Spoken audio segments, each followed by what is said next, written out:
नमस्कार दोस्तों, स्वागत है आपका भारत ज्ञान क्लासेस में। आज हम लेकर आए हैं रेलवे ग्रुप डी के प्रीवियस ईयर क्वेश्चन जो बार बार एग्जाम में पूछे गए हैं। अगर आप रेलवे की तैयारी कर रहे हैं तो ये सवाल आपके लिए बहुत ही इम्पोर्टेंट है, क्योंकि यहीं से डायरेक्ट क्वेश्चन रिपीट होने के चांसेस रहते हैं। तो वीडियो को अंत तक जरूर देखें ताकि आपका एक भी इम्पोर्टेंट क्वेश्चन मिस ना हो। चलिए शुरू करते हैं आज का प्रैक्टिस सेशन। देखिए दोस्तों, पहला क्वेश्चन है, मटर के पौधे में बौनेपन के लिए स्मॉल टी जैसे अप्रभावी विशेषक केवल तभी क्यों दिखाई देते हैं जब दोनों एलील अप्रभावी होते हैं। तो इसका हो जाएगा, प्रभावी एलील जो है कि प्रभावी एलील अप्रभावी एलील को ढक लेते हैं। प्रभावी एलील अप्रभावी एलील को ढक लेते हैं। इसका सही आंसर हो जाएगा ऑप्शन डी। अगला देखिए, निम्नलिखित में से कौन सी सिंचाई विधि है जिसमें पानी को पंपों द्वारा गहरे स्तर से निकाला जाता है। तो इसका हो जाएगा ऑप्शन सी। सही ऑप्शन होगा इसका ऑप्शन सी, ट्यूबवेल से। आप लोगों ने अपने गांव में जरूर देखा होगा ट्यूबवेल, जो कि पंपों द्वारा गहरे स्तर से पानी निकाला जाता है। अगला देखिए, किसी द्रव का उसके क्वथनांक से नीचे किसी भी तापमान पर वाष्प में परिवर्तित होने की घटना क्या कहलाती है। किसी द्रव का उसके क्वथनांक से नीचे किसी भी तापमान पर वाष्प में परिवर्तित होने की घटना कहलाती है वाष्पन कहलाती है। तो इसका सही आंसर होगा ऑप्शन है वाष्पन। अगला देखिए, मांस उत्पादन के उद्देश्य से पाले जाने वाले पोल्ट्री पक्षियों को क्या कहा जाता है। तो पोल्ट्री पक्षियों को ब्रायलर कहा जाता है। ऑप्शन बी इसका सही आंसर होगा ऑप्शन बी। अगला देखिए, निम्नलिखित में से कौन सा कोशिका अंगक स्टार्च, तेल और प्रोटीन कणिकाओं का भंडारण करता है। कौन सा कोशिका अंगक स्टार्च, तेल और प्रोटीन कणिकाओं का भंडारण करता है। तो इसका होगा अवर्ण लवक ल्यूकोप्लास्ट। इसका सही आंसर होगा ऑप्शन डी, अवर्ण लवक ल्यूकोप्लास्ट में स्टार्च, तेल और प्रोटीन कणिकाओं का भंडारण होता है। अगला देखिए, यदि दो वस्तुओं का द्रव्यमान आधा कर दिया जाए तथा उनके बीच की दूरी भी आधी कर दी जाए तो गुरुत्वीय बल क्या होगा। तो गुरुत्वीय बल अपरिवर्तित रहेगा। ऑप्शन ए इसका सही होगा ऑप्शन ए। अगला देखिए, कक्ष तापमान पर हवा में ध्वनि की चाल लगभग 343 मीटर पर सेकंड होती है। जल से गुजरने पर इसकी चाल पर क्या प्रभाव पड़ता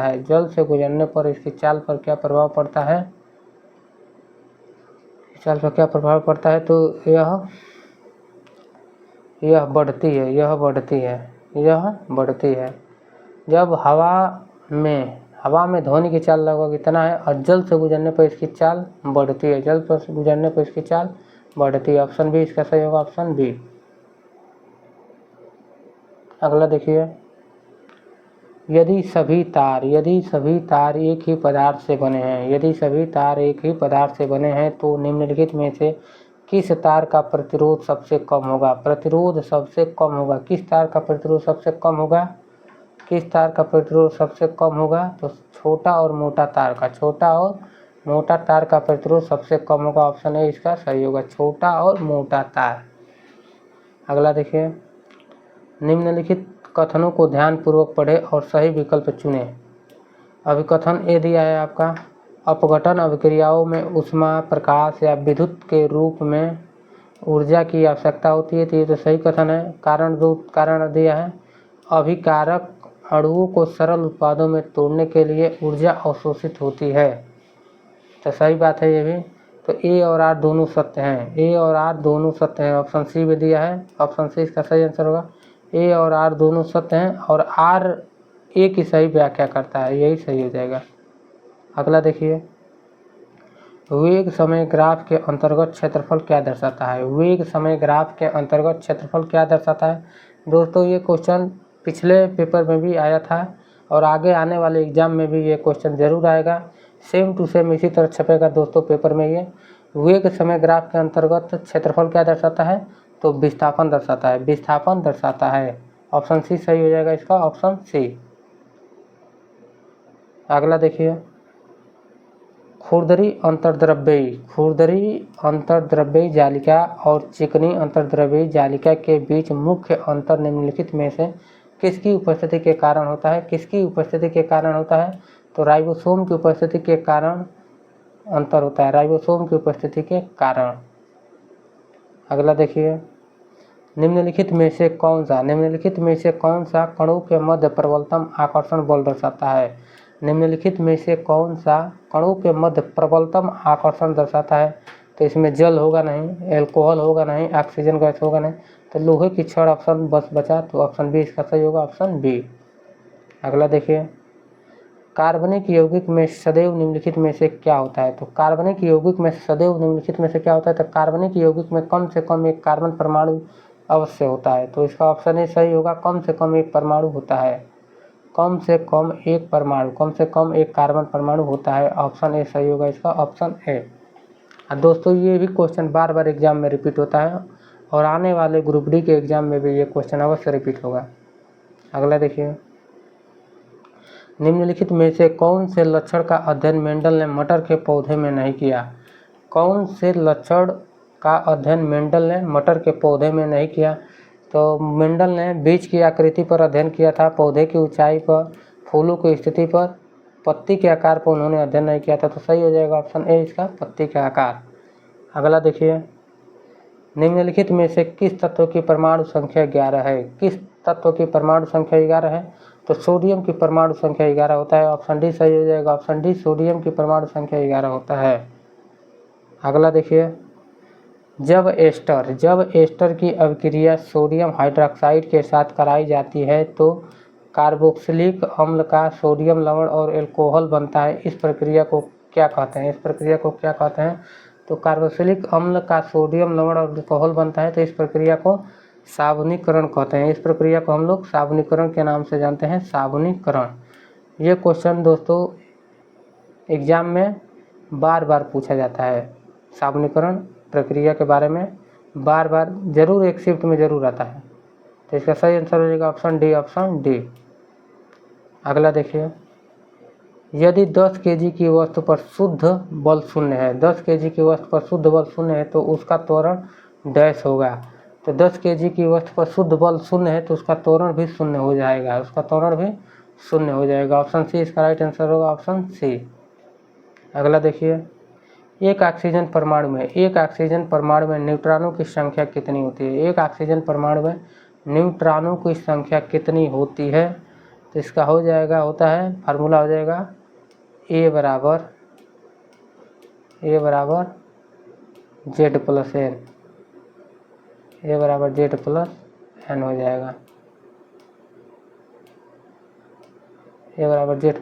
जाएगा, ए को हम लोग बोलेंगे द्रव्यमान संख्या, जेड हो जाएगा प्रोटॉनों की संख्या, एन हो जाएगा न्यूट्रॉनों की संख्या। तो हम लोग ऑक्सीजन का निकाल रहे हैं, तो ऑक्सीजन का परमाणु संख्या होता है, ऑक्सीजन का द्रव्यमान संख्या हो जाएगा 16, ऑक्सीजन का द्रव्यमान संख्या होता है 16।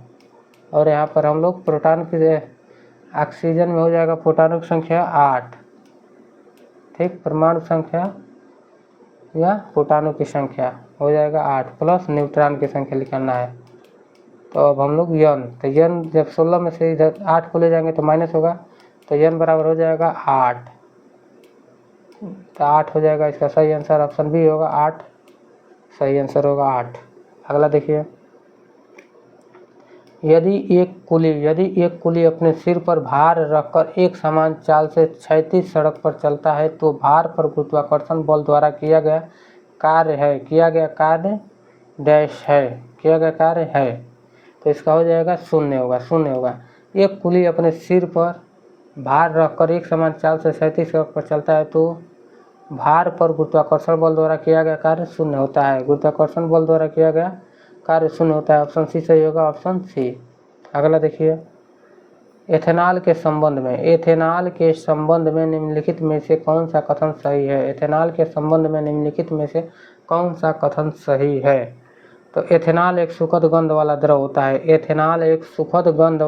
होता है, और यह जल में मिश्रणीय होता है, एथेनॉल एक सुखद गंध वाला द्रव होता है और यह जल में मिश्रणीय होता है। अगला क्वेश्चन देखिए, निम्नलिखित में से कौन सा शब्द किसी पौधे की वृद्धि द्वारा अपने खोए हुए भागों को पुनः प्राप्त करने की क्षमता का वर्णन करने के लिए प्रयोग किया जाता है? तो इसका हो जाएगा पुनरुद्भवन यानी रीजेनरेशन। ऑप्शन डी सही होगा इसका, ऑप्शन डी। पुनः प्राप्त करने की क्षमता का वर्णन करने के लिए प्रयोग किया जाता है पुनरुद्भवन यानी रीजेनरेशन। अगला देखिए, एक उत्तल लेंस के मुख्य फोकस से गुजरने वाली प्रकाश की किरण डैश निर्गत होती है।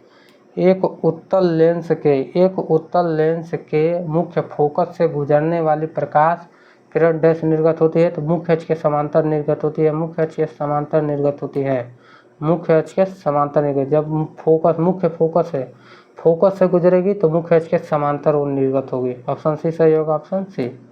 अगला देखिए, निम्नलिखित में से कौन सी विशेषता कंकालीय रेखित पेशियों का सही वर्णन करती है? कंकालीय रेखित पेशियों का सही वर्णन करती है, तो इसका हो जाएगा ऑप्शन बी सही होगा इसका, ऑप्शन बी। लंबी होती है, बेलनाकार होती है और शाखित बहुकेंद्रकीय कोशिकाएं। ऐच्छिक नियंत्रण। अगला देखिए, एक उत्तल लेंस किनारे की तुलना में बीच में मोटा होता है। किनारों की तुलना में बीच में मोटा होता है। इस आकृति के कारण इससे होकर गुजरने वाली समांतर प्रकाश किरणों पर इसका क्या प्रभाव पड़ता है? तो यह किरणों को एक बिंदु पर मिलाने का कारण बनती है। उत्तल लेंस में किरणों के एक बिंदु पर मिलने का कारण बनती है, जिससे एक अभिसारी क्रिया होती है। ऑप्शन बी इसका सही आंसर हो जाएगा, ऑप्शन बी। जहाँ पे अपसारी क्रिया होगी उसे अवतल लेंस कहते हैं। अपसारी क्रिया में अवतल लेंस होगा, अपसारी क्रिया में अवतल लेंस होगा और अभिसारी क्रिया में उत्तल लेंस होगा। अगला देखिए, जब समान लंबाई लेकिन अलग अलग प्रतिरोध वाले दो तारों में समान धारा प्रवाहित की जाती है, तो उच्च प्रतिरोध वाला तार अधिक ऊष्मा उत्पन्न करेगा। ऑप्शन डी इसका सही आंसर होगा, ऑप्शन डी। अधिक ऊष्मा उत्पन्न करेगा। जब समान लंबाई लेकिन अलग अलग प्रतिरोध वाले दो तारों में समान धारा प्रवाहित होती है, तो उच्च प्रतिरोध वाला तार अधिक ऊष्मा उत्पन्न करता है। तो दोस्तों, आज हमने रेलवे ग्रुप डी के इम्पोर्टेंट प्रीवियस ईयर क्वेश्चन देखे। अगर आपको ये क्वेश्चन यूजफुल लगे हो तो वीडियो को लाइक ज़रूर करें और ऐसे ही रोज़ प्रैक्टिस करने के लिए हमारे चैनल भारत ज्ञान क्लासेस को सब्सक्राइब करें और बेल आइकन दबाना न भूलें, ताकि हर नई PYQ वीडियो आपको सबसे पहले मिले। नीचे कमेंट करके बताएं आज आपने कितने सवाल सही किए। धन्यवाद। मिलते हैं अगले वीडियो में एक और धमाकेदार प्रीवियस ईयर क्वेश्चन सेट के साथ।